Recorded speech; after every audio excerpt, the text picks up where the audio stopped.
Yes, selamat datang kembali semua di Crypto Daily Indonesia. Di Crypto Daily, Anda akan mendapatkan updatean pembaharuan apa yang terjadi di lingkup di ruang cryptocurrency. Maka dari itu, libatkan diri Anda dalam tim Crypto Daily. Anda akan mendapatkan pembaharuan-pembaharuan besar apa yang terjadi di ruang di lingkup cryptocurrency. Maka dari itu, silakan Anda like, subscribe, bunyikan loncengnya. Nama saya Sofyan, owner Crypto Daily Indonesia. Baik teman-teman semua, kembali update global market cap today. Sebelum saya memberitahu Anda pembaharuan besar apa hari ini, maka kita melihat persentase penurunan saat ini 0,72% di kisaran lebih dari 939 miliar US dollar. Untuk Bitcoinnya saat ini ya, BIR 0,83%, bisa dikatakan sideways sama dengan kemarin ya, masih stagnan di 19 ribuan kembali. Kemudian Ethereum 1,46% BIR di harga 1.313 US dollar. Kemudian BNB 1,83% BIR. Kemudian XRP sudah mulai sideways semenjak kemarin ya, mengalami kenaikan ya. XRP ini melawan arus daripada beberapa aset kripto lainnya.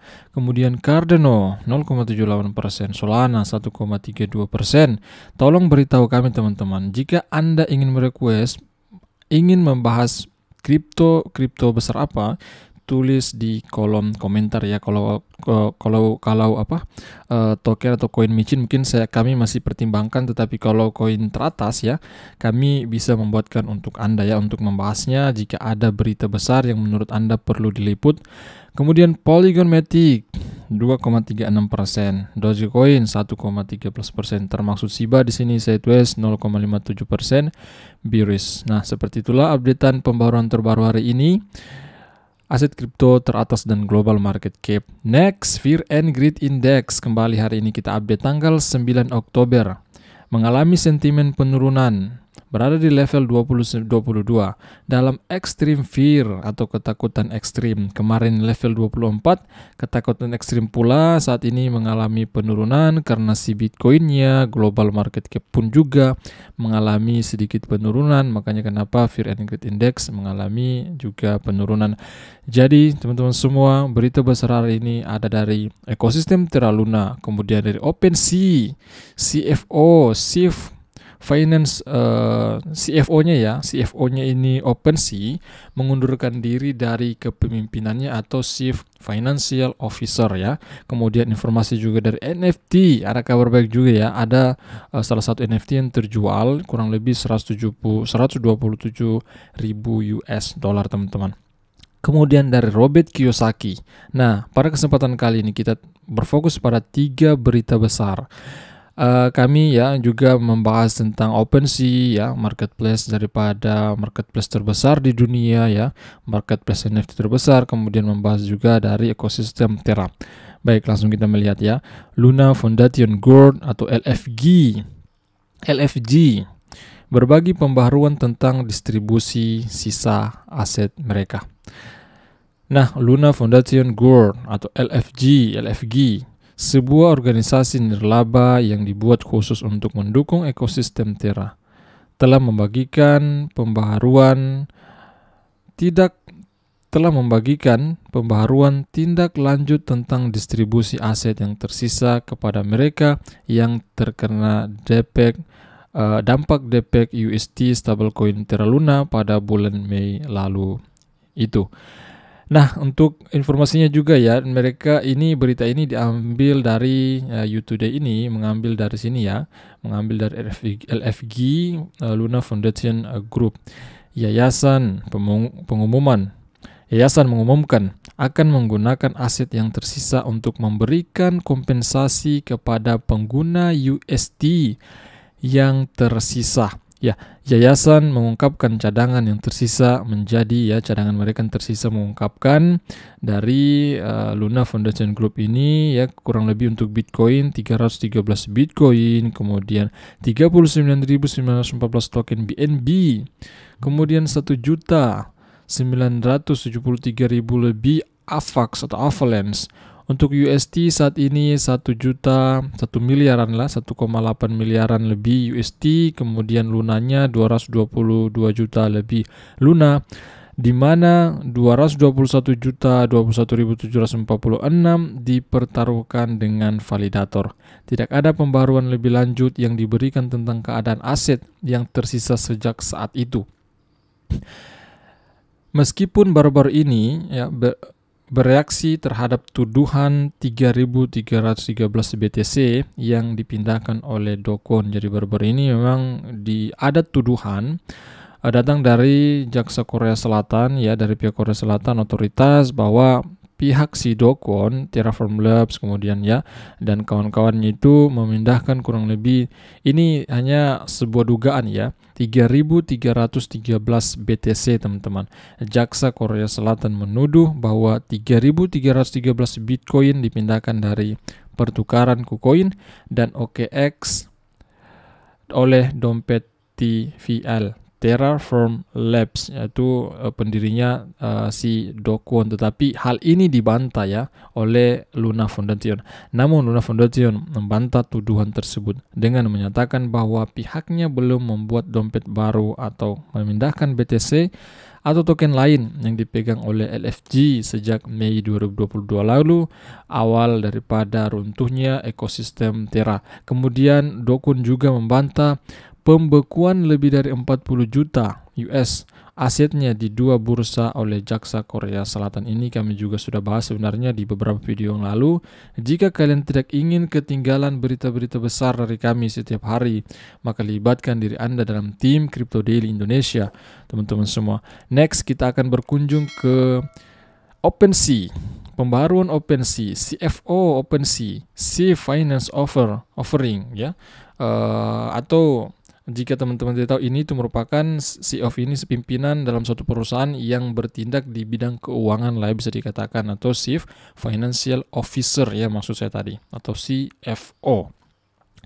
CFO OpenSea keluar kurang dari setahun setelah bergabung. Jadi bergabungnya itu sekitar bulan Desember ya, info yang saya dapat. Langsung kita melihat CFO OpenSea namanya Brian Roberts telah meninggalkan perusahaan. Kata akun LinkedIn-nya ya, keluarnya Robert terjadi di tengah kebangkrutan industri kripto lainnya. Jadi keluarnya dia ini ya di tengah kebangkrutan kripto karena seluruh kripto ya hampir dikatakan semua turun dalam ya, bukan hanya kripto, saham pun dan lain sebagainya. Karena apa? Karena resesi dan lain sebagainya, inflasi dan lain sebagainya teman-teman semua. Sebentar kita melihat juga ya penurunan volume daripada OpenSea sangat drastis sekali. CFO OpenSea Brian Roberts telah meninggalkan perusahaan pasar NFT kurang dari setahun setelah dia bergabung. Menurut pembaruan LinkedIn-nya yang diposting pada hari Jumat, bergabung kurang lebih ya CFO itu ya Robert itu bergabung kurang lebih di sekitar bulan Desember lalu sebagai karyawan keuangan pertama perusahaan dan membangun tim keuangan dari bawah ke atas. Kata pembaruan LinkedIn-nya, dia akan tetap sebagai penasihat perusahaan walaupun dia mundur sebagai CFO OpenSea ini. Nah, tetapi dia masih akan tetap menjadi sebagai penasihat keuangan daripada perusahaan OpenSea, perusahaan marketplace NFT terbesar di dunia ini. Next, harga Bitcoin. Kita kembali flashback mengingat bahwa harga Bitcoin telah turun lebih dari 70% dari tertinggi sepanjang masa November lalu sekitar 69 US dollar, 69.000 US dollar di sekitaran bulan November ya, menjadi sekitar saat ini semenjak rilisnya informasi ini yaitu 19.500-an US dollar. Volume perdagangan NFT pun juga menurun tajam dalam beberapa bulan terakhir. Bulan lalu ada penurunan sekitar 18% dalam volume perdagangan di pasar NFT berbasis Ethereum menjadi sisa 504 juta US menurut data dari The Block Reserve. Nah, ini dia datanya ya, teman-teman perhatikan di situ dari beberapa bulan terakhir ya. Volume tertinggi terjadi di awal tahun 2022 teman-teman semua, dan di Indonesia sebenarnya NFT ini baru viralnya itu nanti akhir-akhir ini ya, akibat daripada si Gozali mendapatkan miliaran rupiah dari hasil jepretan selfie dia.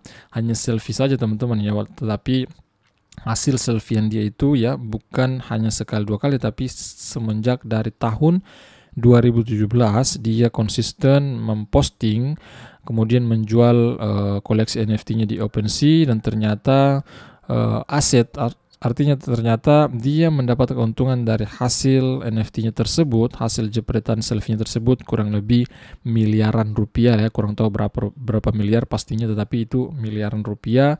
Maka dari itu Indonesia diviralkan dengan hal tersebut teman-teman ya. Dan tetapi sebenarnya NFT ini sudah booming ya di luar negeri, tetap di Indonesia ini baru viral akibat daripada si Gozali tersebut.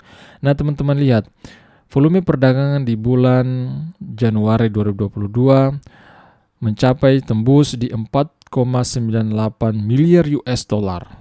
Wow, sangat banyak sekali ya. Kemudian di bulan berikutnya mengalami sedikit penurunan 3,59 bilion atau miliar US. Kemudian di bulan Maret ya sekitar 2,49 miliar.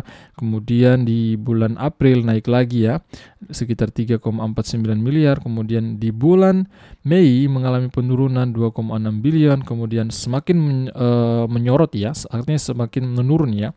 Di bulan Juni ya turun ya di bawah 1 miliaran. Kemudian di bulan Juli ya sampai bulan Agustus pun mengalami penurunan sampai 645 juta US.